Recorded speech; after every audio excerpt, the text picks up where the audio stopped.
ndasuye kandi kubiyegereza muri rwa rukurikirane rw'ibiganiro ku bijanye n'amasengesho. Twarakoze ibindi biganiro bitanu ku gitabo ca Tim Keller kijanye n'amasengesho, ukaba udufatiye ngaha anye no gusaba ko usubira inyuma ku yandi ma video twakoze ama episode 5 ku masengesho. Ndabibutse yuko parti ya mbere twariko turiga igituma kwifuza amasengesho, ingene amasengesho tuyakeneye kandi n'ico amasengesho ashobora gukora. Mu gice ca kabiri twaje tugerageza gutahura amasengesho. Mbega amasengesho ni iki? Twabonye ko amasengesho ari ikiganiro n'Imana kandi amasengesho ni guhura n'Imana. Twaragejeje gukora kuri ivyo bintu bibiri mu bindi biganiro. Ubu tugeze ku gice ca gatatu aho twiga gusenga. Parti ya gatatu yacu yitwa kwiga gusenga. Bon? Bashaka kubandanya? Okay. Nkuko nababwiye tugitangura kino kiganiro c'amasengesho, turakeneye abantu twigira ko gusenga. Ubu rero ni buke cyane mu badukikuje bushobora gutwigisha neza gusenga. Uno munsi ndazagereza gukoresha ababayeho muri kahise St.Augustin mu kinjana ca 4 imbere ya Yesu Kristo, Calvin mu kinjana ca 16-17 hamwe na Martin Luther mu kinjana ca 16. Bano bantu batatu bazodufasha cyane kujanye n'amasengesho. Imbere y'uko tuzofata umwanya rero wo kwigira kuri wa wundi wa mbere ashobora kutwigisha gusenga, Yesu Kristo. Tuzogaruka kuri ca gisabisho twita ca gisabisho c'umwami Yesu, aho twiga ingingo zikomakomeye zigize irya sengesho Yesu yigishije abigishwa biwe. Reka uno munsi duhere kuri St.Augustin. Mwiko tuvuze St.Augustin tuba tuvuze wa muntu abantu benshi biyumvira yuko yoba ari le plus grand théologien muri kahise k'ishengero, abandi ati kumbure n'ahatobu wa mbere uretse Paulo. Twiyumvira yuko umwe mu myaka igihumbi ya mbere ya kahise k'ishengero ata muntu yiyumviriye cyane ku bijanye no kwizera Kristo nka St.Augustin. Mwibuke yuko Jean Chrysostome azwi nk'umupredikateur wa mbere mu kinyehumbi ca mbere ca kahise k'ishengero. Uyu rero St.Augustin yari umusenzi vy'ukuri. Amaze gusoma igitabo ciwe ca Les Confessions, ni igitabo canditse aratwigisha kandi igitabo cyose ariko araganira n'Imana. Ivy'ukuri yari umusenzi. Hanyuma rero hari umudamu yakijijwe yitwa Proba. Hanyuma uwo mudamu yari umudamu w'umutunzi. St.Augustin agerageza kumwandikira makete kugira ngo amukomeze mu buzima bw'amasengesho. Amwe muri ayo makete nk'abiri uno munsi aracahari, abantu Imana yaradufashije ayo makete arahari. Rimwe muri ayo makete niryo tuza guteberako. Bwa mbere na mbere amwigisha ingingo ya mbere y'amasengesho, bwati umusenzi imbere ko tutagura kwiga ngo mbega umuntu asenga gute, asengera ibiki, mugabo tumanze twiyumvire mbega umuntu asenga abameze gute, uwo muntu azi imbere y'Imana abameze gute.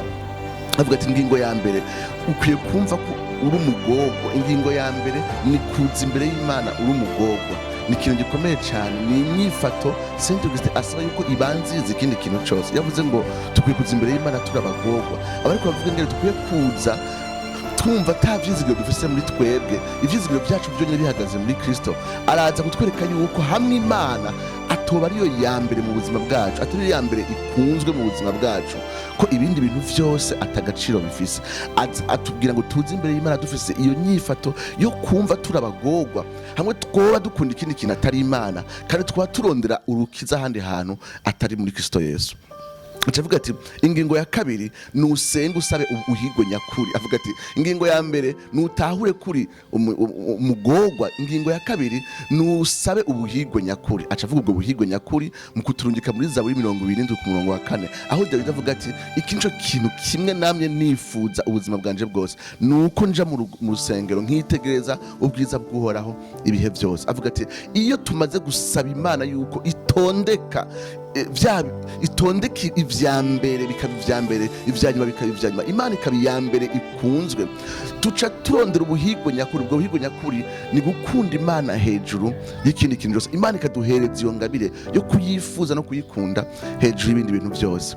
St.Augustin mu by'ukuri ntabariko aravuga yuko ntabariko arabwira Proba yuko atakindi kintu akwiye gusengera, atabindi bintu akwiye gusaba Imana atari gusaba kuyimenya, kuyikunda, kuyubaha. Avuga ati ibindi bintu naho twobisaba tubisaba kubera dukunze Imana.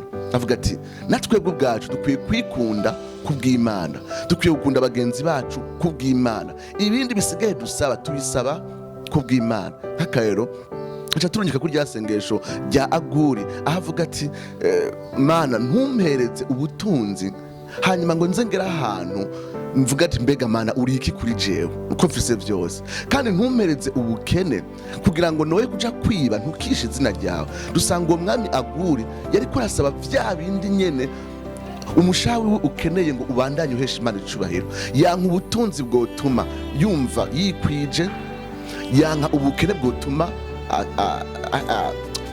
novuga ni ivyo akora ivyaha yokora muri ubwo bukene bitukisha izina ry'Imana. Urabona ko ikintu ca mbere yitwaritse ni Imana, ico Imana yomuha cose, ivyo asaba vyose bijanye n'ubuzima bwa misi yose abisaba kubw'Imana. St.Augustin asaba uyu mudamu witwa Proba yuko yorabira gisabisho ca data wa twese, ingene ari gisabisho cerekana vy'ukuri urwo rutonde. Avuga ati iyo uravye igisabisho ca data wa twese, uyu ababigishwa bigisha gusenga ngo ubwami bwawe nibuze, izina ryawe niryubahwe, ivyo ushaka bibe mw'ijuru nk'uko biba mw'isi. Imbere ko asaba umukate wa buri muzi, imbere ko asaba ibintu nuvuga bimurabawe, atangura iryo sengesho ashira hejuru izina ry'Imana, yifuza ko bwa mbere na mbere ubwami bw'Imana bugaragara kandi n'ubugombe bwayo bushika. Ati ivyo tubikoze by'ukuri, iyo twigiye kuri Yesu Kristo no kuri Yesu Data wa twese, tuzaba tugaruka ko mu kindi kiganiro. Ati by'ukuri biratumbereza imitima yacu. Ubwa nyuma aca asaba uyu mudamu yuko yokwiga gusenga mu buryo ariko aca mu bihe bigoye, asuka umutima wiwe imbere y'Imana, mugabo kandi aruhukira imbere y'Imana. Ati nge Yesu Kristo yariko asenga ku musozi Getsemane, yavuze amajambo abiri. Ubwa mbere yavuze ati data iki gikombe kindengane, mu nyuma aravuga ati ivyo shaka ntaba ari byo biba, ariko ivyo ugomba ari byo biba. Avuga ati iyi nyifato ikwiye kutuzana imbere y'Imana. Iyo turi mu bihe vya mbere bibi, ubwa mbere na mbere turafise uburenganzira bwo gusuka imitima yacu imbere y'Imana, tukayishikiriza ivyifuzo vyacu, nkuko Yesu yavuze ati iki gikombe nikindengane. Nkuko Paulo yandikira abi Filipi ati ivyo mwifuza mu bibwira Imana mu gusenga no mu kwinginga. Ariko avuga ati naho biruko dukwiye kugumana kumva ko twiteze kwakira ico Imana igomba, naho twasutse ivyo twifuza imbere yayo. Niyumvira ko St.Augustin adufasha cyane muri zino ngingo zikomeye kubijanye n'amasengesho. Martin Luther ni uwundi twigira ko kubijanye n'amasengesho. Mwibuke Martin Luther ni ya ndongozi y'igiprotestante mu kijana ca 16. Twakoze ibiganiro vyinshi kubijanye na réforme protestante. Uyu Martin Luther yarazwe by'ukuri nk'umusenzi. Abantu bamuzi nuko atashobora kumara umunsi adasenza amasaha 3 imbere y'Imana. Mu by'ukuri yarafise akazi kenshi, yarafise inshingano nyinshi cyane muri urugamba rw'ubutumwa bwiza bwo muri 16e siècle. Ariko nawe yarafise ibikorwa byinshi, amakete menshi yishura, ivyo yigisha vyinshi, abantu akurikirana, abantu afasha.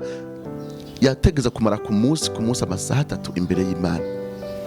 Martin Luther rero yari umuntu by'ukuri w'umusenzi. Yarafise umugenzi wiwe umwe yarigeze kwandika aravuga ati jewe naragiriye ibibako ryo kumviriza Martin Luther asenga. Ati nta kintu kiryoshe nko kumva Martin Luther asenga. Uyu mugenzi we yandika avuga ati iyo wumvirije Martin Luther ko arasenga, ati bwa mbere na mbere n'umuntu avuga Imana akayivugana igitinyiro kidasanzwe, nk'uri ko araganira n'Imana nyene, umubonamo igitinyiro kidasanzwe. Ati ku rundi ruhande ukamubonamo confiance idasanzwe, kwizigira Imana kudasanzwe, nk'uri ko araganiriza umuvyeyi kandi nk'umugenzi. Numva ko Martin Luther arashobora gutubisha amasengesho kuko yari umusenzi.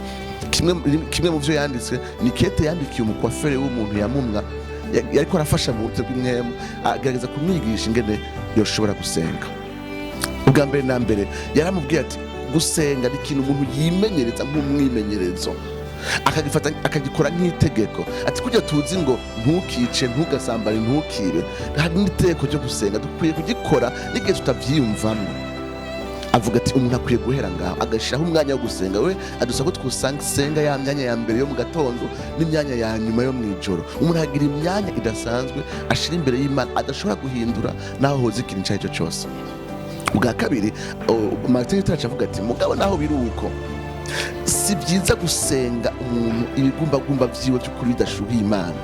Ati rero kubera bishika tukaza imbere y'Imana umushaha wacu umenga urakanye, turakwiye gukora ikintu by'ukuri gisubiza imitima yacu ako kanovera ko gukunda Imana no kugira ibigumbagumba by'ukuri biyishuhiye.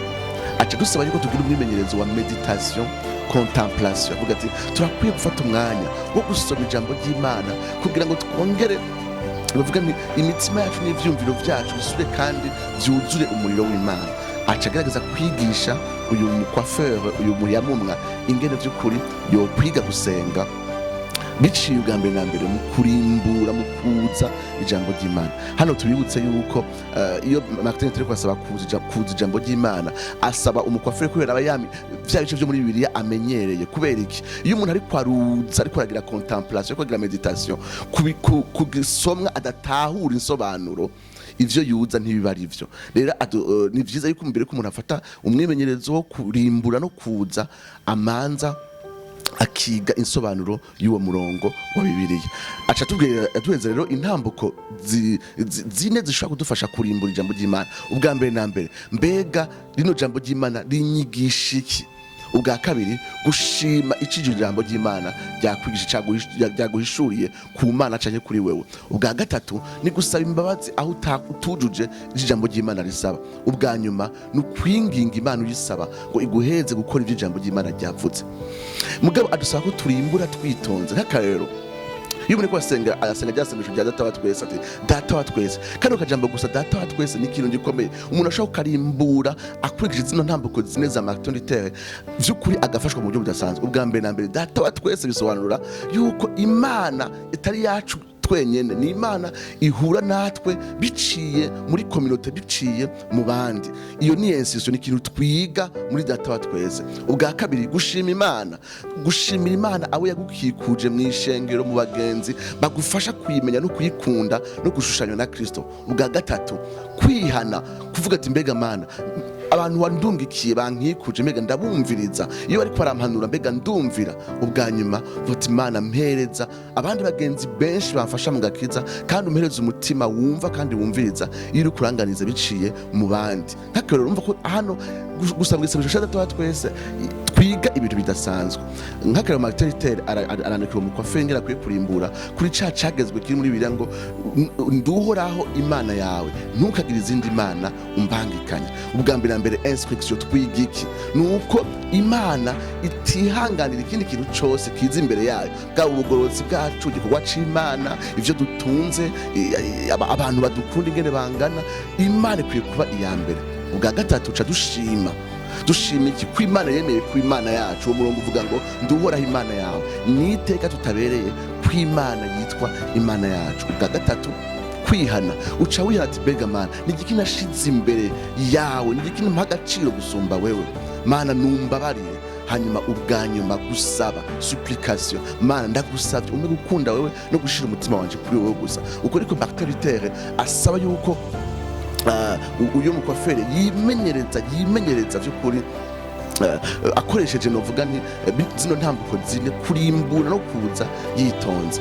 Martin Luther cyo kimwe na St.Augustin aca asaba yuko umuntu yokwigira ku gisabisho cya data wa twese, ingene vy'ugisabisho cya data wa twese kidufasha mu masengesho, kidufasha kwiga ku masengesho. Kubera kino gisabisho tuzogarukako uno munsi sinokivugako, ariko Martin Luther aradusaba ko twiga tukigira kwiga igisabisho cya data wa twese. Martin Luther ngo dusaba yuko twigira ku gisabisho cya data wa twese, atubwira ko bidufasha gutumbereza ivyumviro vyacu. Duko ni kenshi mu masengesho ivyumviro vy'umuntu vyangara, cyangwa ugasanga ariko ahera ku bitabereye. Ati mugabo mu gusubira mu gisabisho cya data wa twese, umuntu akakigira gwiwe, nukuvuga akagipersonaliza, akakigira gwiwe. Martin Luther avuga ati ku munsi nakoresha igisabisho cya data wa twese, mugabo uko nasenga uno munsi siko nasenga ejo, siko nasenga hirya y'ejo. Ku munsi haba ari akanovera gashasha, bitumenyereza gushira imbere icubahiro c'Imana n'ubwami bw'Imana.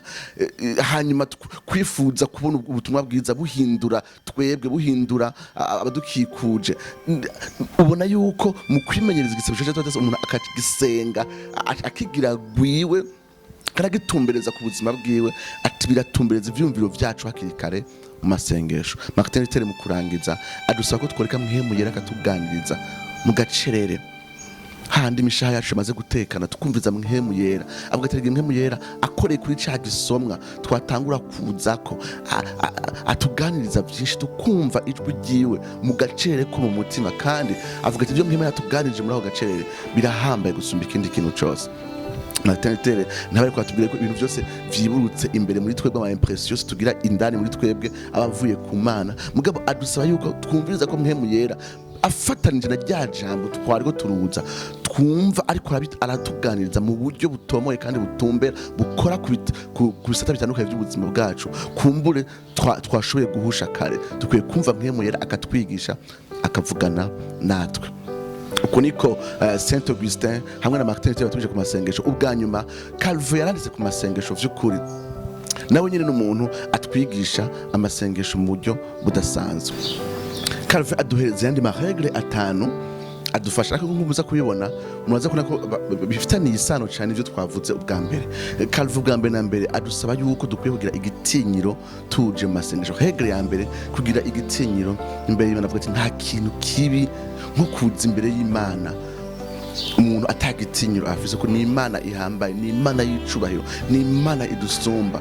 Ati tukwihuza imbere y'Imana dufise igitinyiro ubwoba bwiza, si bwa bwoba ngo Imana irampana, si bwa bwoba ngo ngira ntakaza gakiza, si bwa bwoba ngo Imana ntinyemera yavitanyumva, oya si bwo bwoba kuko Yohana yarandika mu cita cibo yuko urukundo vy'ukuri rusenda ubwoba, l'amour parfait, ko ubwo rukundo rusenda ubwoba. Ariko kandi ababwire naho tuba tuzi ko twatsinishijwe n'Imana, ko yatwakiriye, ko yaduhariye ivyaha, n'ivyo vyiza yadukoreye bidutera igitinyiro kidasanzwe, twumva vy'ukuri ari Imana yaduteye iteka rirenze ibyo tubereye ushobora kuyegera, ngo tukwiye kuyegera dufise igitinyiro ciza, duhereza icubahiro iciye. Ubwa kabiri avuga ati dukwiye kuyegera muri twebwe twumva ko turi babi, twumva ko tutabereye kandi tutiteguye kwishimikiza ikindi kintu na kimwe, tutiteguye kwiregura ku ivyaha vyacu, tutiteguye kuvuga ngo nukuri jewe ndi umuvictime, ya self pity tuba dufise, kwitsindanishiriza, kwisigura, kuvuga ati nabandi banteye bino vyaha. Ati dukwiye kuza twashize amaboko hejuru vy'ukuri, twatahuye yuko ataco turi, ataco dushoboye. Ati regle ya gatatu dukwiye kuza imbere y'Imana turi sumi, tuciye bugufi, turi sumi, twiteguye kwakira ubugombe bwayo, twiteguye tutaje vuga Imana ndashaka kubikora gutya ubigenze gutya, kumva ko uje ubwa mbere uri sumi, uciye bugufi kandi wizigira Imana ko ubugombe bwayo aribwo bubereye. Hari ukuntu ubona ibintu, hari ukuntu ubishaka, hari ukuntu uvyiteze, ariko kumva ko witeguye n'ivyo nyene kubirekura hamwe womenye ico Imana ishaka kandi kibereye.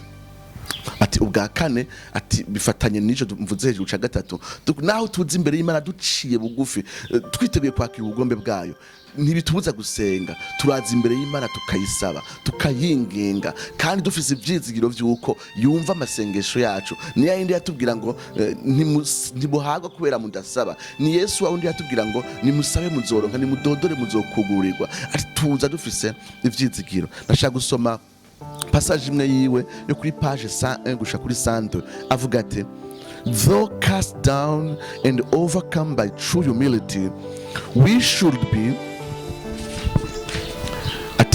be nonetheless encouraged to pray by a sure hope that our prayer will be answered. Ati naho umuntu azi imbere y'Imana aciye bugufi, ari muri humilité, yiteguye kwakira ubugombe bw'Imana, ati naho nyene kandi akwiye kuza yiteze ko Imana izokwishura amasengesho yiwe. Ati amasengesho adushoboza, aradufasha. Ndabwira yuko ca gitinyiro twavuga ubwa mbere, tuzi imbere y'Imana dufise igitinyiro, muga dusenze twagira igitinyiro gusumba. No ngaha tuzi imbere y'Imana duciye bugufi, ariko kandi naho tumenye ivyo ishaka biciye amasengesho, nanye tukabandanya duca bugufi. Regle ya gatanu ya Calvin avuga ati mu vy'ukuri regle ya gatanu ni regle y'ubuntu bw'Imana. Izo regle navuze hejuru zose nta numwe muri twebwe azi imbere y'Imana ngo azuzuze bikwiye, nta numwe muri twebwe azi imbere y'Imana ayubashe ayitinya nk'uko bikwiriye, nta numwe muri twebwe azi imbere yayo amenetse umutima nk'uko vy'ukuri bikwiye ijana ku ijana, nta numwe azi imbere yayo yiteze kwakira ubugombe bwayo nk'uko nyene ishaka, nta numwe azi imbere yayo yuzuye ivyizigiro nk'uko ishaka. Mu yandi majambo zino regle zine zose nta numwe yigera avyuzuza ijana ku ijana, ku buryo no kugira ngo Imana itwishure bihagaze ku buntu bwayo. Nibuke yuko ubuntu bwayo nibwo budukiza. Zino ngingo two turavuga sizo zituma amasengesho yacu aba ayabereye kwishurwa, n'ubuntu bwayo. mwibuke ubu iyo tuvuze ubuntu tuvuze Yesu Kristo. Murabizi tukunda kuvuga gusenga tuvuze mu izina rya Yesu Kristo, ariko abantu benshi barakoresha akajambo mu guheraheza amasengesho yabo, ariko isengesho ryabo ritagaragaye kwisunga ubuntu duhabwa na Yesu Kristo n'ikimazi ciwe. Twegera Imana itwemera apara kuri zino ngingo zitanu twazujuje ijana ku ijana. Imana ituyegera kandi ikatwemera ko tuyegera kubw'ikimazi gitunganye ca Yesu Kristo. Ubuntu bwayo nibwo butwegereza hafi y'Imana. Nizere yuko ino video itwigisha ingene abantu nk'aba Martin Luther, St.Augustin na Calvin batwigisha ku masengesho. Nizere yuko byabafashije. Ubutaha tuzoraba ingene twitonze igisabisho cy'Adata twese ico kitwigisha mu masengesho. Imana irahezwa. Ngenda bibutse kandi mukaba mutakurikira yandi ma episode twakoze ubwa mbere ya mbere ushobora gatanu ushobora gusubira inyuma kuri channel yacu ugasubira kandi ukaraba izo episode zitanu twakoze. Imana, ubuntu bw'Imana bushira mu mitima yanyu muri Kristo Yesu. Amen. Mwari kumwe na Pastor Nikiza Jean Paul. Tuzosubira.